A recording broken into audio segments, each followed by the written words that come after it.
అపోస్తల కార్యములు 3వ అధ్యాయం, the book of acts chapter 3. అక్కడ 2 కాలములు నేను మీకు జ్ఞాపకం చేస్తాను. 3వ అధ్యాయం అంతా కూడా సీమోను పేతురు యొక్క వర్తమానం. ఆ యొక్క మేడగదిలో వారు పరిశుద్ధాత్మను పొందిన తర్వాత మొదటి అద్భుతం శృంగారమైన దేవాలయం దగ్గర ఆ యొక్క కుంటివాడిని స్వస్థపరిచిన తర్వాత పేతురు యొక్క లాంగ్ మెసేజ్, చాలా పెద్ద వర్తమానం. నేను అదంతా చదవటానికి సమయం సరిపోదు, కానీ 16వ వచనం నుండి చదువుతాం. 16వ వచనం, వర్స్ 16, చాప్టర్ 3 వర్స్ 16. ఆయన నామమందలి విశ్వాసము మూలముగా ఆయన నామమే మీరు చూచి ఎరిగి ఉన్న వీనిని బలపరచను. ఆయన వలన కలిగిన విశ్వాసము మీ అందరి ఎదుట వీనికి ఈ పూర్ణ స్వస్థత కలుగు చేస్తును. చదువు. సహోదరులారా మీరును మీ అధికారులను తెలియక చేసితిరని నాకు తెలియను. అయితే దేవుడు తన క్రీస్తు శ్రమపడునని సమస్త ప్రవక్తల నోట ముందుగా ప్రచురపరిచిన విషయములను ఇలాగు నెరవేర్చును. వర్స్ 19 బాగా గమనించండి. ప్రభు సముఖము నుండి విశ్రాంతి కాలం, the first season, the season of rest. విశ్రాంతి కాలము ఇది చాలా ప్రాముఖ్యం. చాలామంది పీపుల్ మిస్ దిస్ సీజన్. విశ్రాంతి కాలమును మిస్ అవుతారు. విశ్రాంతి అనేది దేవుడు అనుగ్రహించిన ఒక అద్భుతమైన నియమము. It is a principal that God has ఇన్స్టిట్యూటెడ్. చాలామంది విశ్రాంతి అనుకుంటే బీయింగ్ ఇన్యాక్టివ్ అనుకుంటారు, అంటే ఏమి చేయకుండా ఖాళీగా ఉండటం.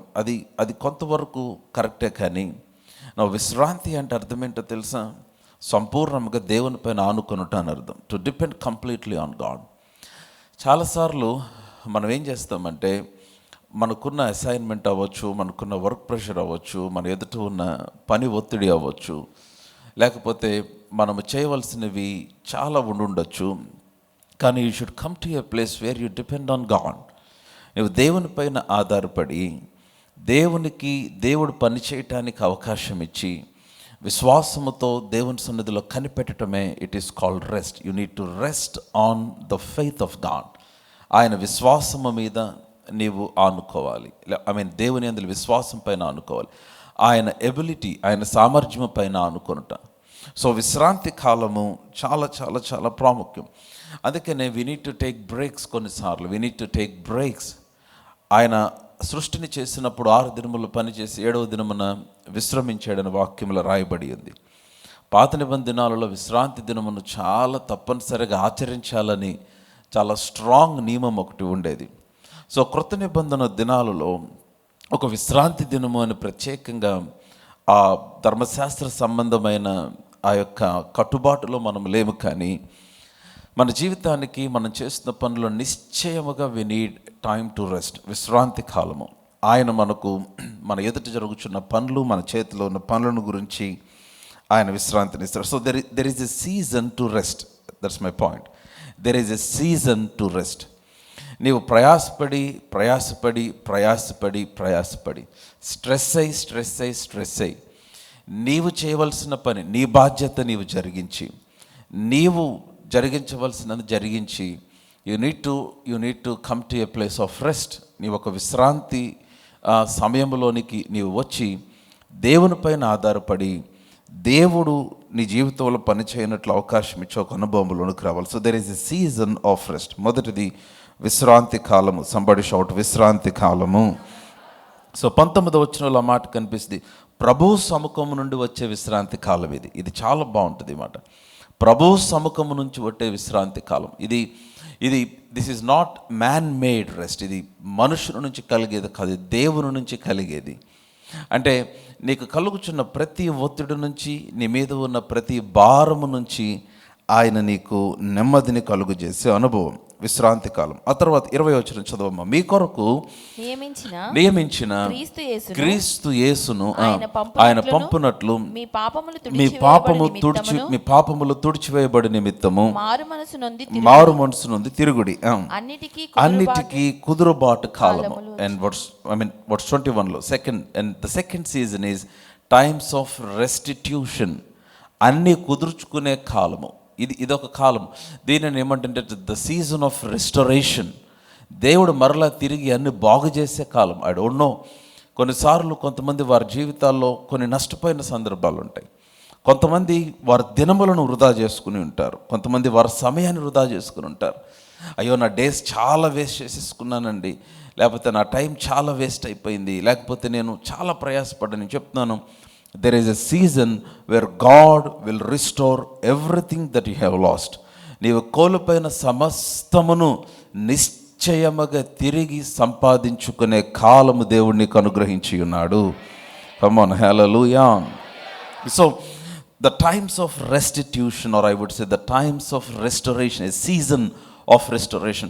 సో దేవుడు ఏం చేస్తాడంటే, నువ్వు ఆయన ఎద్దుకు వచ్చినప్పుడు నీకు కలిగిన నష్టము, నువ్వు అనుభవించిన ఆ యొక్క శ్రమ, నీకు కలిగిన బాధ, వాటన్నిటిలో నుంచి నీకు విడుదలనిచ్చి నీవు కోల్పోయిన సమస్తమును ఆయన తిరిగి నీకు పునరుద్ధరిస్తాడు. ఆమేన్. కమ్ ఆన్, లౌడ్ హల్లెలూయా. ఒకసారి ఇక్కడే ఉండి పేతురు 2వ పత్రిక వద్దాం. 2 Peter chapter 3. పేతురు రాసిన 2వ పత్రిక 2వ పత్రిక 3వ అధ్యాయము 8వ వచనము. పేతురు రాసిన 2వ పత్రిక 3వ అధ్యాయం 8వ వచనము. ప్రియులారా, ఒక సంగతి మర్చిపోకుడి. మర్చిపోవద్దు అన్నాడంటే మర్చిపోవద్దు, డోంట్ ఫర్గెట్. ప్రియులారా, ఒక సంగతి మర్చిపోకుడి. ఏమనగా ప్రభువు దృష్టికి ఒక దినము 1000 సంవత్సరములు. This is a powerful mystery. ఒక్క దినము ఆయన దృష్టికి, ఒక్క దినము 1000 సంవత్సరములు. ఎందుకని? ఆయన సమయమునకు బయట పనిచేసి దేవుడై ఉన్నాడు. ఇందాక ఆదికాండ 1వ అధ్యాయంలో మనం చూసాము, ఆయన కాలములను, ఆయన దినములను, సంవత్సరములను ఆయన చేశాడు. He made seasons, days and years. వాటికి సూచనలుగా ఆయన జ్యోతులను పెట్టాడు, అంటే వెలుగును సృష్టించాడు. అయితే ఇక్కడ పేతురు రాస్తూ అన్నాడు, మీ బైబిల్ చూస్తుంటే ఆమె చెప్పండి, ప్రియులారా, ఒక సంగతి మర్చిపోకుడి. ఏంట సంగతి?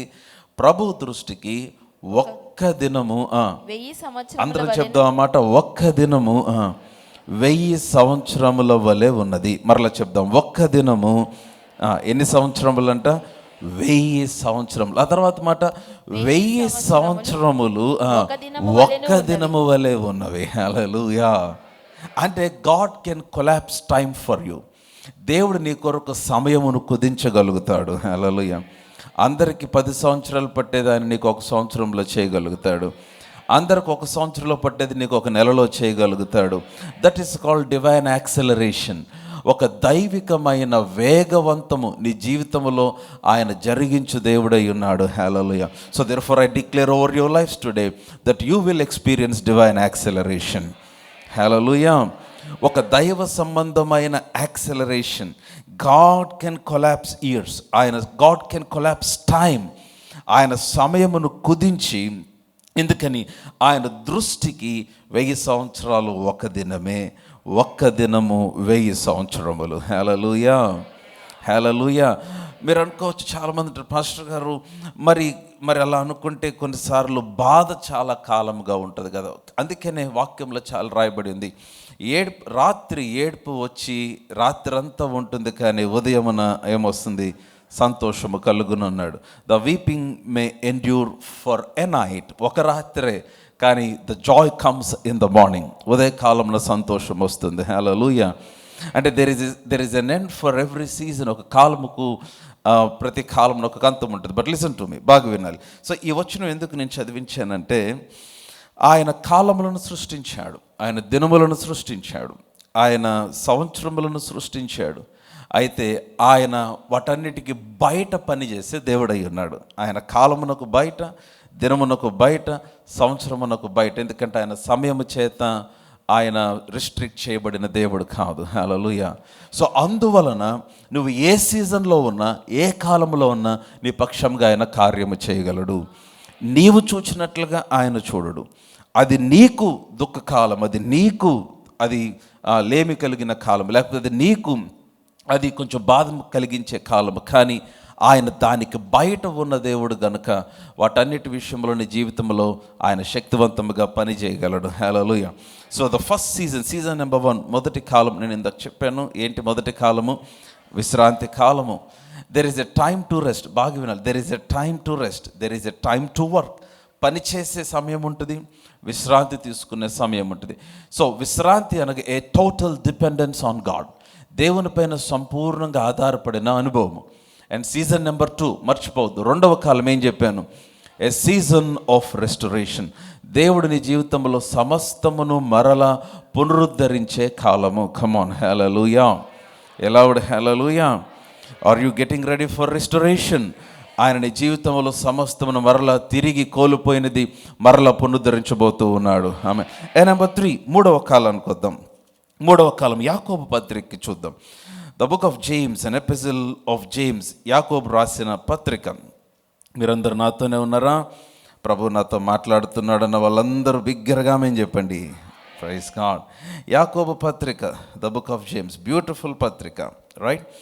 ఇక్కడ కొన్ని వచనాలు నేను మీ గమనానికి తీసుకొని వస్తాను, దయచేసి జాగ్రత్తగా చూడండి. 13వ వచనం, 5వ అధ్యాయము, యాకోబు రాసిన పత్రిక 5వ అధ్యాయము, the epistle of James chapter 5 verse 13. 13వ వచనము, మీలో ఎవరికైనాను శ్రమ సంభవించిన. ద సీజన్ నెంబర్ 3, మూడవ కాలం ఏంటంటే శ్రమ కాలము.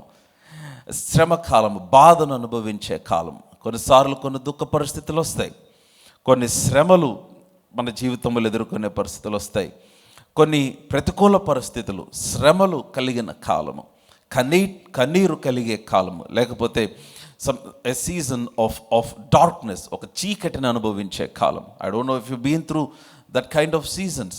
ఆ విధమైన కాలం ప్రతి ఒక్కరు వారి జీవితంలో ఏదో ఒక సమయంలో ఈ కాలంలో నుంచి వెళ్తారు. వారికి కొన్నిసార్లు ఎలాగుంటుందంటే అంత బాగున్నట్టే ఉంటుంది, కానీ ఏదో తెలియని ఒక ప్రతికూల పరిస్థితి, ఏదో ఒక రెసిస్టెన్స్, ఒక వ్యతిరేకతను ఎదుర్కొంటున్న పరిస్థితి, అది శ్రమ కలిగిన కాలము. సో ద థర్డ్ సీజన్, మూడవ కాలం ఏంటంటే శ్రమ కాలము. It is a season of despair, a season of disappointment. నిరుత్సాహమును అనుభవించే కాలము, బాధను కలిగే కాలము. అయితే ఆ కాలము గురించి చెప్పి వెంటనే దానికి ఒక పరిష్కారాన్ని అక్కడ రాస్తున్నాడు. మీలో ఎవరికైనా శ్రమ సంభవించినా అతడు ఏం చేయాలి చెప్పండి?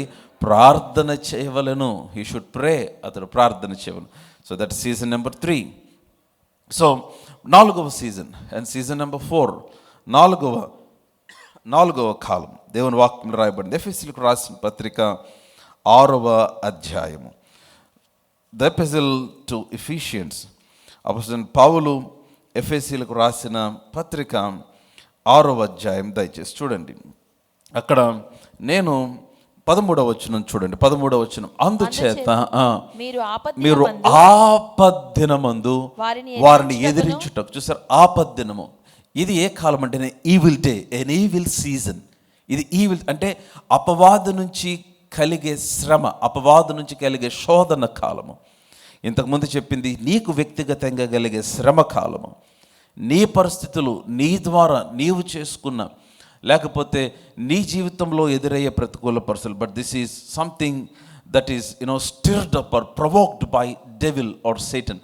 సాతాను వలన సంభవించే, సాతాను వలన కలిగే ఆపద్దినము, ఎన్ ఈవిల్ డే. అదొక ప్రతికూల పరిస్థితులు లేకపోతే శోధనను ఎదుర్కొనే కాలం. సో ఇంకా చాలా కాలములు ఉన్నాయి, కానీ these are the few seasons that I want to bring to you.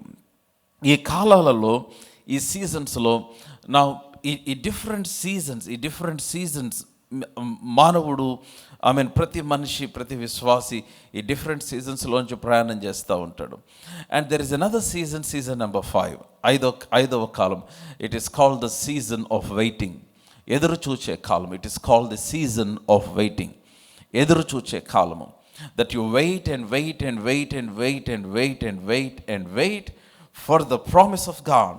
దేవుని వాగ్దాన నెరవేర్పు కొరకు, దేవుని వాగ్దాన నెరవేర్పు కొరకు నీవు ఎదురు చూచే కాలం. హెబ్రీయులకు రాసిన పత్రిక 6వ అధ్యాయంలో నుండి ఆ వచనం చూపిస్తాను మీకు.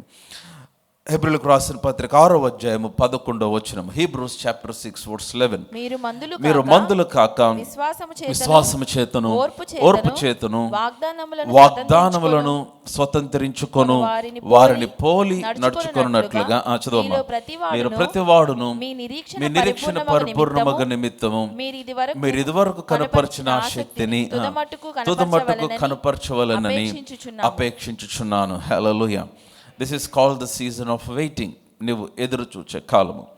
సో ఈ డిఫరెంట్ సీజన్స్ మన జీవితాల్లో మనం ఎదుర్కొంటాం.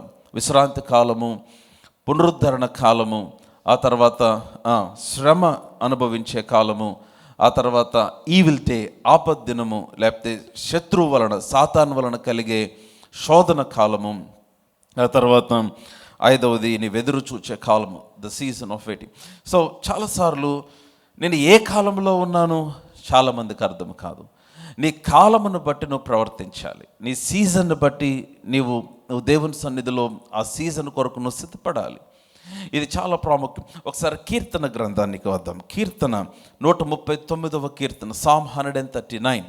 మీరందరూ నాతోనే ఉంటే ఆమేన్ చెప్పండి. హల్లెలూయా. సో కీర్తన 139వ కీర్తన 16వ వచనం చదువు. Psalm 139 and verse 16. నేను పిండమునై ఉండగా నీ కన్నులు నన్ను చూచాను. చూసారా? పిండమునై ఉండగా, while we were still in mother's womb, you saw me before I was born. వాక్యంలో రాయబడింది. I'm reading from New Living translation. You saw me before I was born. నేను పిండమునై ఉండగా, నీవు పిండముగా ఉన్నప్పుడు ఆయన నీకో పేరు పెట్టాడు. ఆమేన్. సో పిండమునై ఉండగా నీ కన్నులు, చదవమ్మా, నీ కన్నులు నన్ను చూచెను. నియమింపబడిన దినములలో ఒకటైనను కాకమునుపే నా దినములన్నీయు నీ గ్రంథములో లిఖితములాయను. Hallelujah. What a powerful scripture. అందరం కలిసి చదువుదామా? 1 2 3 గో. నేను పిండమునై ఉండగా నీ కనులు నన్ను చూచెను, నియమింపబడిన దినములలో ఒకటైనను కాకమునుపే నా దినములన్నీయు నీ గ్రంథములో లిఖితములాయను. I'm reading from New Living Translation. నేను న్యూ లివింగ్ ట్రాన్స్లేషన్ చదువుతున్నా. You saw me before I was born. Every day of my life was recorded in your book. చూసారా?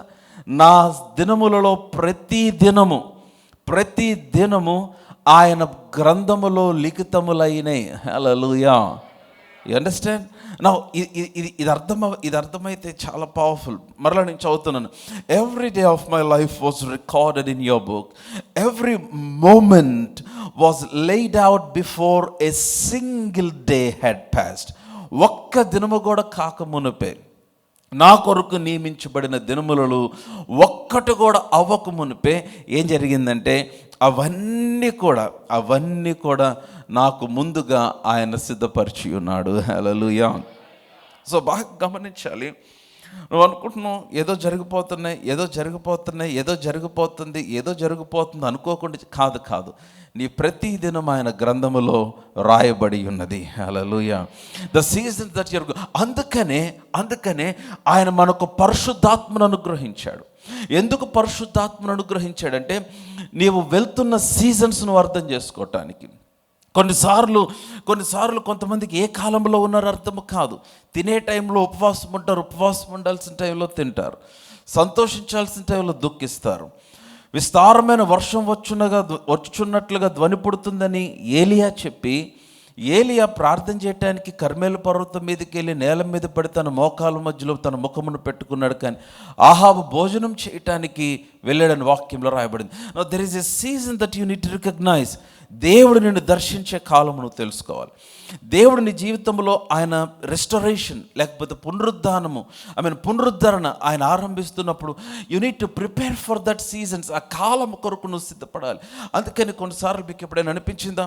కొన్నిసార్లు దేవుడు నీ హృదయాన్ని కదిలిస్తూ ఉంటాడు, నీ హృదయాన్ని ప్రేరేపిస్తూ ఉంటాడు. కొన్నిసార్లు చిన్న టోకెన్స్ ఆర్ చిన్న చిన్న సైన్స్, చిన్న చిన్న సూచనలు ఇస్తాడు. నువ్వు ప్రార్థన చేయాలని, నువ్వు ప్రార్థనలు ఎక్కువ సమయం గడపాలని, నీ ప్రార్థనా సమయం తగ్గిందని, వాక్య ధ్యానంలో నువ్వు ఇంకొంచెం లోపలికి వెళ్ళాలని. ఎందుకనో ఈ వారంలో ఒకరోజు నేను బ్రేక్ తీసుకొని ఉపవాసం ఉండి ప్రార్థన చేయాలని నీ హృదయంలో ఎక్కడో ఒక ఆలోచన, కానీ నీకు తెలియకుండా దాన్ని స్కిప్ చేస్తూ ఒక 6 నెలలు గడిపేస్తా ఉన్నావు. నేను చెప్తున్నాను, ఈ సైన్స్ అన్ని, ఈ సూచనలన్నీ దేనికంటే రాబోతున్న ఒక కాలము కొరకు దేవుడు నిన్ను సిద్ధపరుస్తూ ఉన్నాడు. Hallelujah, come on loud hallelujah. So ఏ కాలమన్నా రానియండి నీ జీవితంలో, ఆ కాలం అంతటి కొరకు నీవు సిద్ధపడటానికి దేవుడు ముందుగానే నీకు ఆయన అలర్ట్స్ని అనుగ్రహిస్తాడు. హల్లెలూయా. నా మాటలు అర్థమవుతుంటే బిగ్గరగా ఆమేన్ చెప్పండి. యోహాను సువార్త 16వ అధ్యాయానికి వద్దాం. John's gospel chapter 16. John's gospel chapter 16. మీరందరు నాతోనే ఉన్నారా? బిగ్గరగా ఆమేన్ చెప్తారా? Can I hear a loud hallelujah. 13వ వచనము. అయితే ఆయన అనగా సత్య స్వరూపి అయిన ఆత్మ వచ్చినప్పుడు మిమ్మల్ని సర్వ సత్యములోనికి, now he will lead you into all truth. When the Spirit of truth, the Holy Spirit comes, ఆయన వచ్చినప్పుడు మిమ్మల్ని సర్వ సత్యంలోనికి నడిపించును. చదవమ్మా.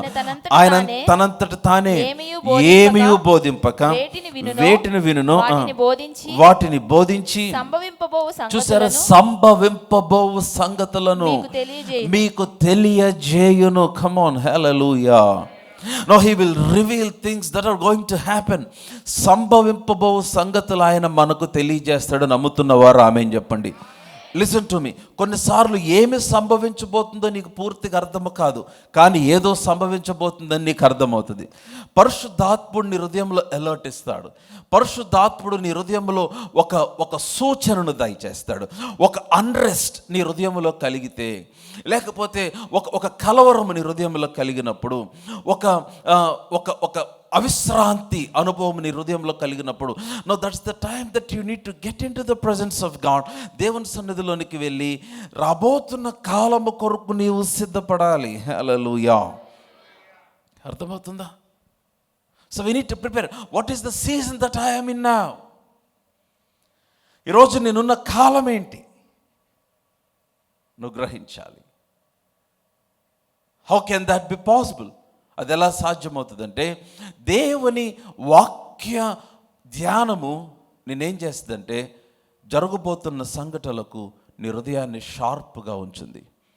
Now the word of God, the meditation of the word will sharpen your spirit, will sharpen your heart to recognize the seasons. నీ ఎదుట ఉన్న కాలములు నేను చెప్తున్నాను, నా మాట వింటున్నట్లయితే బిగ్గరగా ఆమేన్ చెప్పండి. అందుకనే never neglect studying the word. దేవుని వాక్య ధ్యానమును నీవు ఎన్నటికీ కూడా, ఏ రోజు కూడా దాని విషయమై నువ్వు తేలిగ్గా తీసుకోకూడదు.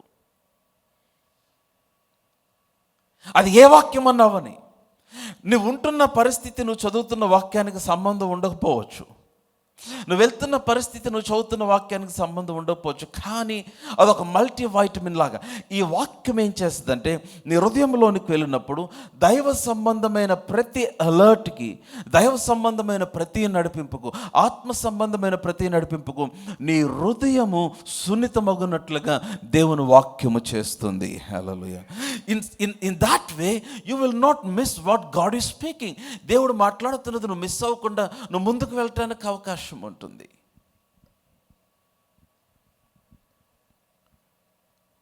హల్లెలూయా. నా మాటలు అర్థమవుతున్నాయా? సో నీవు ప్రార్థన చేయాలని ఒక స్ట్రాంగ్, ఒక బలమైన ఏమంటారు ప్రేరేపణ నీ హృదయంలో మాట మాటికి కదులుతూ ఉందంటే దాని అర్థం ఏంటో తెలుసా? దేవుడు నిన్ను ఒక ఉన్నతమైన బ్రేక్ త్రూ కొరకు సిద్ధపరుస్తూ ఉన్నాడు. God is preparing you for a major breakthrough, I'm telling you. That's the time God will stir your heart to come into the place of prayer like never before. మునుపెన్నడూ లేని విధముగా ఒక ప్రార్థన అనుభవంలోనికి నీవు రావాలని దేవుడు కదిలిస్తాడు. సడన్గా నువ్వు డ్రైవ్ చేస్తూ వెళ్తున్నప్పుడు నీకు అనిపిస్తుంది, యూ ఫీల్ లైక్ ప్రేయింగ్. ఆ డ్రైవింగ్లో కళ్ళు మూయమన్న ఉద్దేశం కాదు, but you immediately need to respond and set a time. ఇంటికి వెళ్ళిన తర్వాత మేబీ నువ్వు ఒక నిర్ణయించుకోవాలి, ఈ వారం అంతా రాత్రులు నేను దేవుని సన్నిధిలో గడుపుతాను, లేకపోతే ఈ వారం అంతా తెల్లవారు 3 నుంచి 6 వరకు నేను దేవుని సన్నిధిలో గడుపుతాను, లేదంటే 1 week I will concentrate as a season of prayer. ఈ వారం అంతా ప్రార్థన కాలముగా నేను ప్రతిష్ఠించుకుంటాను. Morning 4 to 6 or 3 to 6 or night 12 to 3 or early morning 3 o'clock. మీ అనుకూలతను బట్టి, మీకున్న స్కెడ్యూల్ని బట్టి ప్రార్థన కాలమును ఒకటి నిర్ణయించు. దేవుని హృదయంలో స్ట్రాంగ్గా ప్రార్థన కొరకైన ప్రేరేపణ ఇస్తున్నాడు అంటే మర్చిపోవద్దు. God is preparing for a major break through. నిన్న ఒక బలమైన ఉన్నతమైన అద్భుతము కొరకు నిన్న ఆయన సిద్ధపరుస్తూ ఉన్నాడు.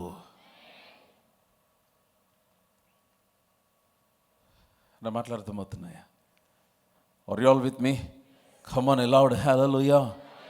ఇంకా బిగ్గరగా హల్లెలూయా, హల్లెలూయా, ఇంకా హల్లెలూయా. Recognize the season. Recognize the season.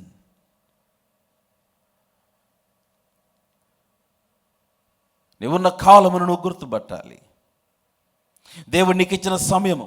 90వ కీర్తన 12వ వచనం చదువుతాం. 90వ కీర్తన 12వ వచనం.